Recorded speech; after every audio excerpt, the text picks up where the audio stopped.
And we're live. Hey! Happy Shochu'sday, everybody. From Tokyo, Japan. I'm Christopher Pellegrini, and with me, as always, is. Stephen Lyman. Not always. that Sometimes I get the day off. was. Well, that was the first time I've ever made you do that, so it was a little bit Yeah, off script there, how weak I am. because we're Had, so heavily scripted here.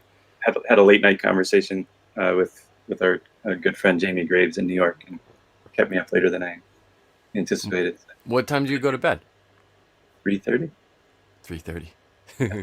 Okay, No, I got to bed at the very humane hour, I think, of 2. So. I kicked you off at like 1:30, I think, and then ended up talking to Jamie for about an hour. So Okay. anyway, um, good stuff. Regardless, exciting conversation. There's going to be another Shochu cocktail competition coming up next year. So That's cool. yeah, Good. those are always good. So We I'm need sure we'll more of have those. much more information about that in the future. Uh, Great. Yeah. Good morning, everyone out there. What's in your glass? What are you drinking? I'm having coffee, as I Yeah, need. I'm having coffee. Yep. The Uh, I don't. We will be drinking something more interesting shortly, and we're gonna keep this one mercifully brief for everybody out there. Um,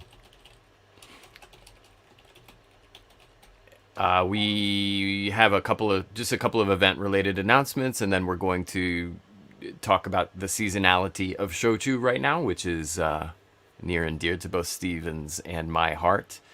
Uh, let's see. Let's just go straight into it with our booze news. Things that are happening, the movings and shakings are. There's a lot of stuff happening right now, I would say, yeah. just because of the Tell, seasonality of everything. But tell me what's that. well, the events that are going on right now, as we said last week, November 1st is Awamori and Shochu Day.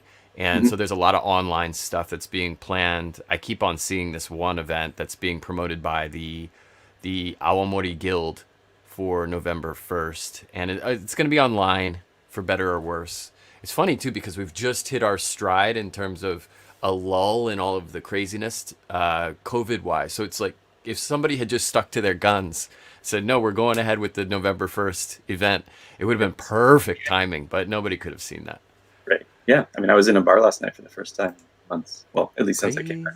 craziness. Right. Yeah, but so there's that. There's It's just November 1st, so there are things happening, and of course it's Shochu Rakuen time, which Stephen and I will be talking about in a lot of detail repeatedly over the next how many weeks? Probably a long time, Yeah. because bottles are showing up, and we're gonna drink through one today. But Well, not through, but taste. yeah, that's It's not fair. It's finished only off. 10 a.m. here. No, let's not. But yeah, is there anything else going on?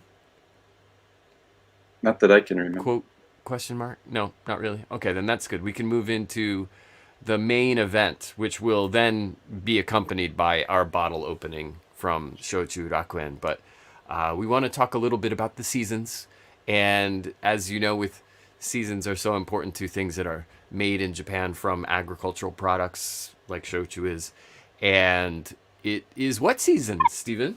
It is sweet potato season. The Yay! shochu makers have started production. You can follow some of them on Instagram. Uh, I think Tekon at Yamato Zakura, who I work with every year, is really good about posting, his first washing the rice, the first sweet potatoes that he washes, the different stages of production appear on his Instagram story or on his posts Mm-hmm. around this time of year. So always know that it's that time of year when Tekon starts posting, and he actually starts a little bit later than some others, just because he's so small, he can't get access to the early season potatoes, which the big boys tend to buy in bulk to get their Yeah. production started to meet their volume demands. And so TechCon usually starts a few weeks later than a lot of the others. But we've seen, I know who else have we seen posts from on Instagram, Jikuya Uh huh. recently had posts up their potato processing, and yeah, it's a fun time of season. It's when you're down in Kagoshima and Miyazaki. especially, you'll see the potato trucks driving down the road, Yeah. loaded down with these huge, 1 ton or half-ton. They're not bushels because they're bigger than bushels, but these huge bags of potatoes loading down the trucks. How do you count? How do you count those massive, like, what are they, 500 kilo bags or something of sweet potatoes? Yeah, they're. I don't know how they count them. But yeah, it's a common sight this time of year down in southern Kyushu, and the Shinshu will all start coming out, right? Maybe some of it already has. I believe it has. We've started to get wind of some of the standouts already, and so it'll be fun to go down south and get our hands on some of it, try it out, see whose harvest is overperforming our memories of the past. But this is the great thing about the industry. I mean, there is a seasonality to when all of the fresh spirit comes out. And sweet potatoes, and Steven has worked in a sweet potato shochu distillery. Of course, he works for Yamato Zakura every year. And this is, I mean, maybe this is illustrative for people listening to this, but let's talk a little bit about how important the season and when does the harvest really set in? When do they start pulling the tubers out of the ground? It's really in August when harvest starts, and it really will run through late in the year. It just really depends on the weather, but I would say the harvest is usually finished sometime in December. But then you will get some, and that's typically most shochu, as we've talked about before. Most sweet potato shochu is made with Kogani Sengan, which is the standard potato for almost every shochu brand. And those potatoes do not have a shelf life. Basically, as soon as you pull them out of the ground, they're going to start to rot. And so the goal at Yamato Zakura is to get the potatoes into the fermentation, like cleaned, cut, steamed, and into the fermentation within 48 to 72 hours of harvest. So it's a pretty quick time from field to pot. And if you how far away is the field? It depends. I mean, he works with a broker, and his broker knows what kind of potatoes he wants. And so it's not necessarily so much about like, I want potatoes from this region. It's I want potatoes in this condition, or because he's been doing this long enough that he has a sense of what he wants. They're usually from that west side of Kagoshima. Doesn't really make sense to truck them from the east side. So you're cutting into that window of time when you have to prep the potatoes before they go into the fermentation. Yeah, and he gets deliveries every 2 days. He'll get 3 of those 500 kilo bags. I guess they're around 400 kilo, 450, 500. Yeah, I guess they're about 500 kilos, and you lose some of that weight in the processing from washing the dirt off, because you leave the dirt on it because the dirt's got the microorganisms that are going to keep the potatoes fresher. And if you washed them as they came out of the field, the rot would start even faster, right? Yeah, so they do show up in like this heaping mass of just dirty spuds. And that's one thing that Tekkon puts on his Instagram stories almost every morning. He says he puts a picture of the morning's sweet potatoes, and he writes "good morning" right every day, which is cute. I like it. I always respond to that. It's and you've done it much more than me, but there is something invigorating about being there in the morning, fresh sweet potatoes, getting out there, washing them. Like it can be quite cold, especially once you get into November, December, January, and then the cleavers come out, right? So tell us about how you prep sweet potatoes, because it's such an important part of the process. I mean, it's interesting because I've worked at different distilleries, and they all have a different degree of acceptability of cleanliness of the potatoes before they start the processing. So the first step, obviously, is to wash them. And so Tekkon's very, very careful about removing all the dirt that he possibly can from the potatoes. He actually basically washes nearly every potato by hand. It's using a pressure washer sort of automated machine. You can see it on his Instagram, and I'm sure I've got pictures on my Instagram of this machine. But it's but he'll hand inspect many of the potatoes if they look like they might have any rot, or if there's any damage to them that he's worried about, or if there's dirt he can't get out just through that automated washing machine. And You use a so, knife. yeah, and then he'll cut away anything that looks rotten. He actually can do it by smell. Even if it doesn't look rotten, he'll smell some of the potatoes, and he'll discard potatoes that look completely normal, but because they don't smell right. So it's definitely an art to that. But basically, all of those potatoes that get washed, there's then a team of usually 2 to 3 part-time seasonal workers who are usually retirees in the community, who come in the morning and trim the potatoes and Oh, this is good you're saying this, because Chris just asked about this. I'll put his question up there. How many people in the seasonal processing team? Sure. I mean, it varies highly by distillery. We've seen places like Komasa where they might have 15 to 20. They got a team. They got a crew. Yeah. Potatoes, Sure. but they're a large producer. And then you've got, I've seen, I think what a medium-sized producer would be like maybe Kyoya in Miyazaki. And they've usually got 4, 5, 6 people processing the potatoes. And then Yamato Sakura is on the small side. It's usually 2 people. And then I kind of, when I'm there, I become a third most of the time. And sometimes there will be a third depending on just who's available. But then once the potato, what that team is doing is actually trimming the ends of the potatoes and then looking for rot, right? Cutting away any rotten spots. For the larger potatoes, because sometimes these things come out, they're like the size of pumpkins. Yeah. And you break those up because those are very prone to rot when they're that large. And so you break those open to make sure that they're in good condition on the inside. And then what happens at that point, that all gets weighed to make sure that you've got the right amount of sweet potato going into the fermentation. And then it gets taken to the steamer. And the steamer actually has one more washing system in it. As they go up the conveyor, they're being rinsed one more time to get any residual dirt off the potatoes before they go in the still.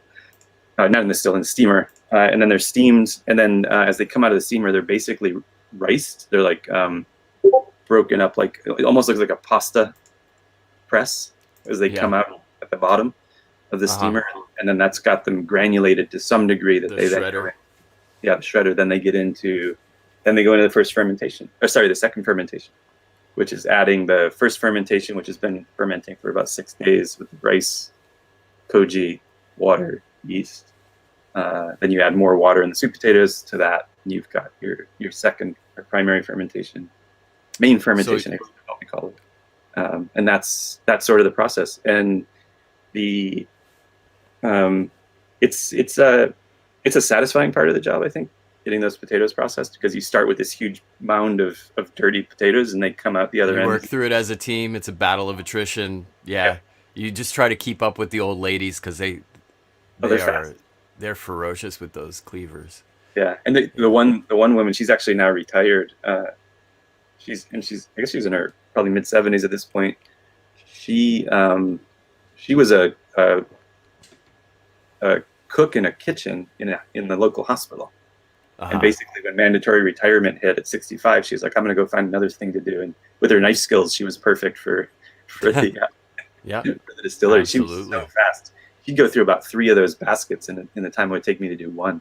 Yeah, I mean, muscle memory in the whole 9 yards. But here's a question from Facebook. You mentioned having the right amount of emo. What's the usual ratio? Completely depends on the distillery. It does, doesn't it? Yeah. At Yamato Zakura, you're doing 150 kilograms of rice to 750 kilograms of sweet potatoes. That's the goal, weight-wise. What was that, 5 to 1? I think so. Yeah, 5 to 1. So that's Yamato Zakura. Then I'm not sure about other distilleries. I know that you can sometimes see it because of the TTB regulations. We're often complaining about TTB, but one of the nice things about them is some distilleries are actually on the brand, it will say something like 83% sweet potato, 17% rice. Right? Yeah, right. Things like that will appear on labels, and so you can sort of do the math to figure out what the ratio is in that particular brand. But it's highly from probably 3 to 1 Well, the lowest is 2 to 1 generally. I mean, you could have 1 to 1. You could do anything, but like Iki Shochu is mandated 2 to 1. But and then all the way I've seen 8 to 1 in some like Kokuto preps. So it Yeah, really depends. yeah, I get that in in sweet potato a lot. But it's just a lot more potato than rice for Yeah, those firms. at least 5 to 1. You rarely see, Yep. or I have rarely seen anything less than that ratio. And it's interesting. Yamato Zakura has a bunch of different brands, but he uses the exact same proportions every time. He doesn't Hmm. vary. It's just what he's used to. It's what he does. It's what his father did. So they're just going to keep doing it that way. They make good hooch. So Yep. why mess with perfection? There was a question also by Fletcher whether or not the um, trimming was to remove bitterness. Yeah, that's right. The ends of the potatoes are concentrated in bitterness, and so you remove the ends to get rid of the bitterness. But you're keeping the skins. This is a common question I get: are the potatoes peeled? And usually not. They're the skin is where a lot of the flavor and character are, where the starches are inside the potato, right? That's where you're getting your alcohol content, but a lot of the flavors are coming from the skins. So there's a pretty well-regarded brand, Kame Shizuku from Kyoya, who I mentioned earlier, just incidentally, not a paid advertisement, that they do peel the potatoes. And the first time I ever tried it, I thought it was a rice shochu because the Yeah, potato it's was so shy. super light. Yep. Yeah. And I think that was supposed to be available in the States. I don't know if it ever gained traction. It actually comes in a ceramic pot, and people will give that as a gift because that pot can then be used to store rice or pickles or miso or whatever you want to do with it. Um, so it's pretty, pretty nice shochu. I have one of their limited releases. I don't have the pot itself, the traditional one. Do you have one? Of the I do, but it's in another closet in the back. Maybe we'll introduce that in another episode because Yeah. it's cool packaging. The one that I've got is cool too. I'd like to show it off sometime. I should open it as well since I had it for a couple of years. Right? Yeah. Yeah. I mean that the thing is that stuff is so light already, and Yeah. that pot that it's in, it doesn't really. It's a glazed pot, so it Yeah. doesn't probably do anything to it. So we probably should just drink it. Yeah. But I want to go back to Shochu Rakuen real quick because Yeah, we sure. need to open this bottle before we get too far into this, and we can keep talking about sweet potatoes, of course. Why don't you talk about what Shochu Raku is, and I'm going to run to the other room to retrieve my bottle where I was taking pictures of it. Gotcha. Okay, cool. So Shochu Rakuen is. I apologize to all the folks that are outside of Japan, but it is a Japan-centric event happening right now. It was a face-to-face event. It always was a lot of fun because it's a bunch of bottle shops and also bar izakaya places that team up with a bunch of the shochu makers to create this event that is a ton of fun. And they've had to be online the last couple of years. And this year they've been more organized than usual, at least in terms of what they're sending out to people. And they've organized their makers into 6 small teams of 5 or 6, and they're putting together 6-packs of limited release bottlings that they're sending out. And of course, you can buy just one of the sets, which is 5 or 6 bottles, or you could buy all 6 of the sets, and you can probably guess what Steven and I did. So we've got a lot of little bottles of shochu to go through. How many And complete sets did you buy, Christopher? what's that? How many complete sets did you buy? We bought all 6, of course. No, I know. Did you get multiples of it, to have one to keep. Or... No, I did not. No, I'm not that. I don't have any space for that type of behavior. I just, I need to stay gainfully married. So we are going to try the first bottle from set A, That A which, bottle. which happens to be a sweet potato shochu made by Amakusa Shuzo, which is technically in Kumamoto, but it's one of the best shochu makers in Kumamoto. I would argue they do make great rice shochu, but they don't really they're not known for their rice shochu as well as they are known for their Ike no Tsuyu brand of sweet potato shochu. Yeah, at least among shochu lovers. The rice shochu is quite popular locally in Kumamoto. Sure. But their Ike no Tsuyu, you'll find it in lots of really great places. Yeah, And it is. yeah, It's a very well regarded brand. and And they are, as you said, they're technically in Kumamoto, but they're actually close, very, very close to Kagoshima, and they on a ferry. Yeah. get their potatoes from Kagoshima. Yep. So Yep. it's So good. Very, and it's just a good outfit all around. It comes with this pairing book, which is a kind of a new feature whereby every one of the shochu, and this is the one we're gonna sip today. This is what the bottle looks like. This is hard to see because I've got such a bright light. I was holding. And yep, there's the one. And then they team up again with these food and bev places. So this one, the first one is Daken, I think here in Tokyo it is, and they give a pairing suggestion and they tell you how to make it. So we're going to try this Ike no Tsuyu 25% sweet potato shochu, and they recommend this butaniku no rietto, which is, it looks kind of like it's basically like a bruschetta type of thing with pork, and those look like pickled paprika. Nice. Yeah. I haven't opened my my book yet. Got it right here then.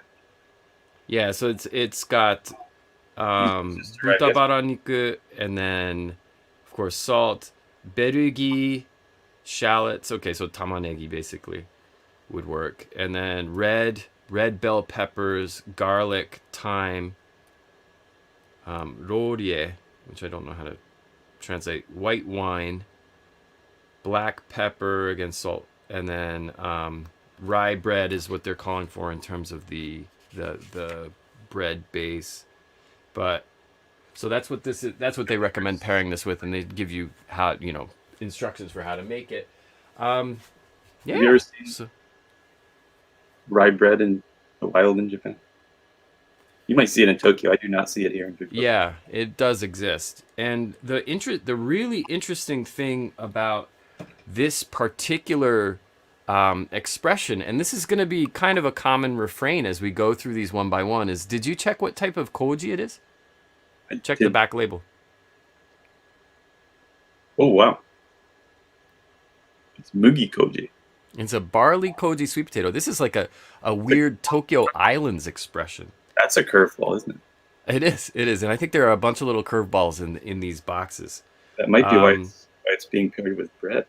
And they do have actually, if you turn the page, actually, they've got the main brand. The main brand there, yep. And so as it's a nice little book, I like it. As most people out there will, or anybody who's familiar with sweet potato shochu will know, sweet potato shochu is almost always made with rice koji. And when I say almost always, I mean like just a millimeter from always. It really is the vast majority of sweet potato shochu. 99.9% of sweet potato shochu by volume is rice koji. Occasionally, you'll find brands that are 100% sweet potato, meaning it's a sweet potato koji. And then sometimes, usually out on an island somewhere, where they're kind of like, they got to work with what they got. Sometimes you get other things, and that would be barley. And so that's what this is. And I'm going to pop this open. This should be very interesting. The first notes off of this should be very telling. Are you ready? I'm trying to rescue it says we get this limited edition 2021. Yep. Trying to rescue the good news is that we're going to have about 34 of them. So, if you mess this one up, you'll have another shot at it. Like, I got that off kind of, but now the top one. Come on, we got to get the neck pour aroma. Ready? 1, 2, 3. Oh, that distillery air. Nice.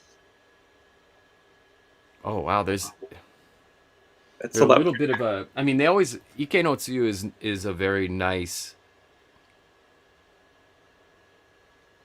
and sweet expression. This one has a little mintiness to it, which is quite fun. And I'm actually excited to get this in a nicer glass, or in a Glencairn here. Just say Satsama Imo. They're not telling us what kind of potato, but it has a beautiful nose on it. Not what I normally expect from a barley fermented barley koji sweet potato shochu. Of course, I'm used to all that wild stuff from the islands. Yeah, it is. It is Kogane Sengan according to the booklet. Oh, I like this. This is Yeah, really nice nose. that one needs some hot water. I think that would definitely work as a oyuwari. But anyway, this is goes right with our discussion right now. The seasonality of these things, and the the sweet potato season is for most distilleries. It's not a year round thing. How many months are we talking? Yeah, I mean, On the small end, on the tech on the Yamato Zakura side of things, it's what, 4? 3 to 4. He, 3 to 4. he actually tries to have 100 production days a year, and he produces 6 days a week. So, yeah, whatever that math works out to. But basically around 3.5, 4 months. And it really is depending on whether or not he can get access to the potatoes. This is a constant refrain that we hear in the industry, is whether or not it's a good harvest or not. And whether or not it's a good harvest is both going to affect how good the shochu is, especially from smaller makers, but also the yield, how much is going to be available. As we know, the last few years we've had very bad purple or red sweet potato harvests. And so there's very little of that product available right now. Yeah. And then I guess this year we'd heard from one of our friends in the industry, one of the shochu makers, that they were having a hard time sourcing any good potatoes in their area. So, and it can be regional, right? If they got a lot of rain in this part of Kagoshima and not in that part of Kagoshima, then the harvest can be quite a bit different for different parts. Yeah, and it's not like you can just go out and switch your farm, your source of sweet potatoes, because they're already contracted to provide a different broker or a different set of or a different distillery. So yeah, I guess the moral of this story is stock up, because especially if it's a red or purple sweet potato, right? There have been disruptions to the supply for a few summers now. I feel like it's not several years. Just the there's been some disease issues. There's been some excess rain issues. It's not, and Kyushu, especially Kagoshima's at the south of Kyushu, which is Typhoon Alley, so they just get, they're going to get hit. And sometimes some years are worse than others. And this year was wet, that's for sure. Yeah, so what about other types of, I mean, we've got sweet potato shochu is a big one, but other major styles have their seasons too. So what about number 2, barley by volume? Very close to the volume shipped for sweet potato, but when's that season? Is it barley season now? No, barley, I believe, when's the harvest? Around May, June. It's early summer, late spring. April, May. Yeah. So usually the fields will be planted early with barley and then replanted with rice, right, later in the year. And but barley. Yeah, I mean, I don't. Yeah, I think it depends, but I've definitely seen fields that do that. That might not be everywhere. I mean, there's a lot of barley shochu production here in Fukuoka, so I often will see the barley in the spring, and the same fields will be rice in the late summer. Gotcha. But with barley and rice, though, you don't really have quite as much seasonality because they're staple crops or grains that can be stored. And you definitely have brands that are made with fresh, or shinmai, so new rice, or probably shinmugi as well. But it's less imperative than sweet potatoes. It's really difficult to store potatoes for later use with the grains. Then you need big ass freezers, basically. Sure. Yeah. Welcome to Joe. Sure. Yeah, and a lot of makers, honestly, these days, because they found a reliable way to do it that doesn't mess with the. I remember we went structure and the taste. I didn't really think of as a huge maker necessarily. You and I went together earlier this year, I guess. And there's this massive machine, and we were like, "Never seen that before." What's that? He's like, "Oh, that's our freezer. That's how we flash freeze our potatoes." And that was a big investment for them back when sweet potato shochu was booming, and now I don't know how much use they have for it, but at least they've got the equipment if they ever need to. Hey, yeah. I mean, no disrespect. I think find ways to make sure that you can keep up with demand. So, and that certainly is a way to. I mean, there are other, and then there are people who do age their sweet potatoes. So there's a whole bunch of different wacky trains of thought on this, and I Yeah. think some of them work well some of the time, and some of them don't work well all of the time. Yeah. But yeah, anyways, back to your point, the grains tend to be more shelf stable or silo stable, Mhm. and you can hold on to them for quite a while. Yeah. So that gives you some Yeah. leeway. Having said that, the the rice season it does often mirror the sweet potato shochu Mhm. season, and of course that's just when is it harvested. So, and then kokuto, I know that some makers that we're tight with are gonna start their season soon, Mhm. which is interesting. So that I think overlaps a little bit. I had been told by one of our friends that to them the season starts in January, but Mm-hmm. again, kokuto is something that you could store once it's been Mm-hmm. processed into kokuto. You can store it and distill any time. But again, a lot of the makers, especially smaller ones, are wanting to use freshly made kokuto. So they're gonna make it a seasonal thing. And again, it's easier if you don't need to be producing all year round because you don't have the demand for your products. It's easier to start production at one point and stop a few months later, and then spend the rest of the year out selling and doing things rather than stopping and starting. And because these are long fermentations, Yeah. even for kokuto is relatively short, but still probably 12 to 15 days uh, in a lot of cases. So you really just want to run through your production for the year all in one go rather than Right. stopping and starting throughout the year. Absolutely. And this is, I mean, this is an important thing to realize that for a lot of these makers, we're talking a season that Mm. is usually not even half of a year. And then there's a long cleaning and maintenance period that often precedes that or comes after it. Mm. And then the rest of the time, it's desk work, it's sales, it's in normal times, it's events like Shochu Rakuen would be an option for some of the smaller makers. There's not really any gigantic makers involved in Shochu Rakuen, and those events would be happening many times. Shochu Rakuen was always like early summer in the past, Mm. and then last year it got knocked off the rails, and then this year they've pushed it all the way to now, which is interesting timing since it's right at the beginning of the distilling season for so many of the people involved. Mm. But I guess it was just one of those things where like, can you please just play along with this because it could be kind of cool, and I think a lot of people agreed, and they decided to ship out all of these little guys. These are they 300 mils? They're 300. 300 mils. Yeah. And just for folks, Christopher and I think are going to post each of these bottles on our Instagram and probably other places as well with a little bit of information. And we'll be tagging the distilleries when they have Instagram accounts so that you can follow along as well. And then you can see what the production looks like and what the facilities are and how they, think about this. But you're right. I actually first became aware of Shochu Raku in this format from some of the distilleries posting pictures of their bottling. I said, oh, there's something interesting happening. And then when I saw that the labels were similar, they kept saying Shochu Rakuen with the different colors. Like, we have some sort of something coming, and I was excited about it. Yeah, So, I just actually posted a picture of the entire. No, maybe I did it yesterday. Let me see if I can find my recent post. Where are you? There you are. So I'm just gonna share the screen so you can see what we're talking about. It is actually kind of cool. They're really just color coded. Share screen. Where are you? Chrome tab. Maybe this one.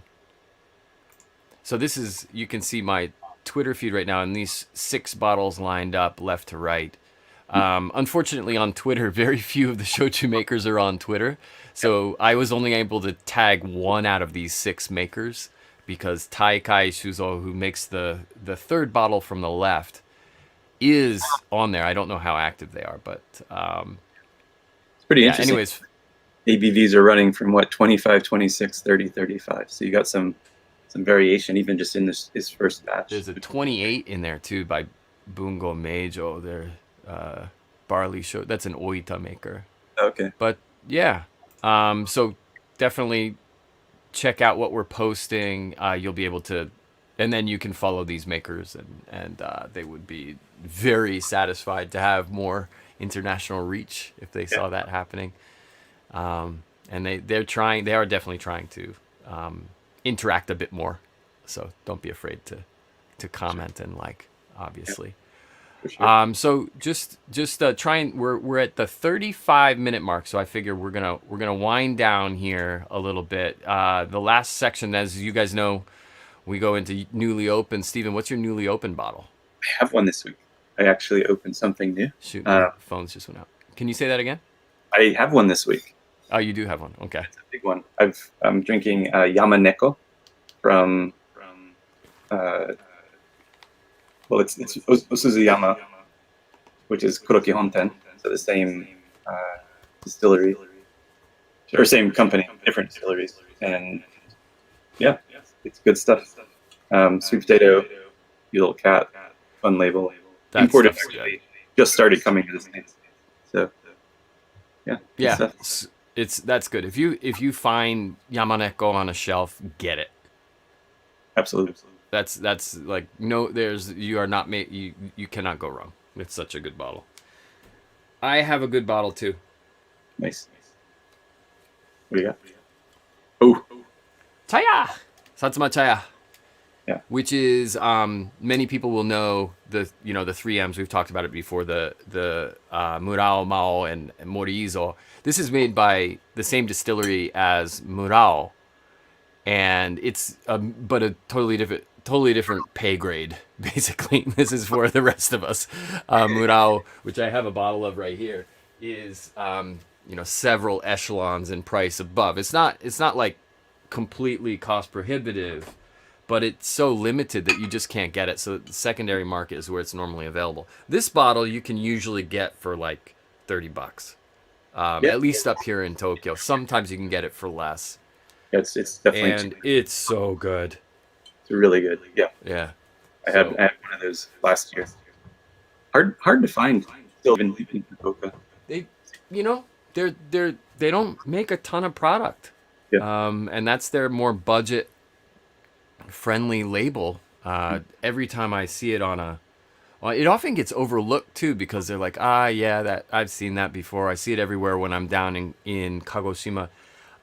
Yeah, but it's good. You should just love it. Buy it.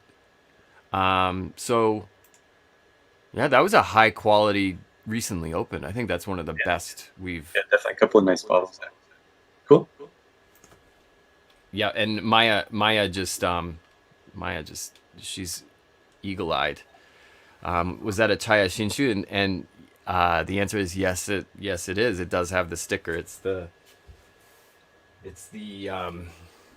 Reiwa 3 Okay. Hachigatsu Joryu. So just freshly out as of August. One of the first things they made this year, and it's nice, I will say. Well, maybe we'll do a Shinshu episode soon. I'll have to get some before we talk about it. Bottles of shochu start at 50 plus for 700 here in Australia. I'm sure. Yep. Unfortunately, the more people's hands that bottle passes through on its way out of Japan, it just, multiples of whatever it costs retail here in Japan. And unfortunately, spirits are the devil, right? Everybody taxes them like they're the worst thing to ever happen to humanity. So despite the fact that most shochu, at least in Japan, is bottled at 25% alcohol, which is only legally 2% over what sake can be bottled at, it's a completely different tax consideration, class, regulations, and those things cost lots of money. And unfortunately, the consumer is who pays for it. Yep, no doubt. But yeah, pleasure is like sadness. Yep, I totally, absolutely. Cool. But Yeah, good. This is a good seasonal episode. I like it. Hopefully, everybody out there heard some useful things. And I'm gonna finish my little glass of. Oh, I did already finish it. Damn it. That was fast. That was quite nice. The Ike no Tsuyu. That's another brand that if you're in Japan, you see it on on a menu, absolutely order it because you cannot go wrong. But great, this is fun. Yeah, definitely. Cool. We'll be back. One Oh, quick go ahead. from Fletcher. Can Shochu Raku on sets be shipped overseas? And I believe the answer to that would They be cannot. No. No. Get somebody to label it as vinegar and put it in a box for you. Label it as vinegar and put it in a box and hope FedEx can scoot it through. Yeah. That's it has been done before. I'm not going to say by who, but that might be a possibility. Label it all as vinegar. Yeah. It's not as how all of these. Unfortunately, the front labels on the Shochu Rakuen bottles are all in English, so I don't know how easy that would be able to scoot through. But anyway, Cool. Fantastic. Thanks for the interaction, everybody. Yep. And we will be back again next week. This has been episode number 73 of Shochu'sday. Wherever you are in the world right now, please raise your glass, your cup, whatever it happens to be. And from both of us here in Japan, coming to you live every week, a very hearty and heartfelt kanpai. Bye. Kanpai.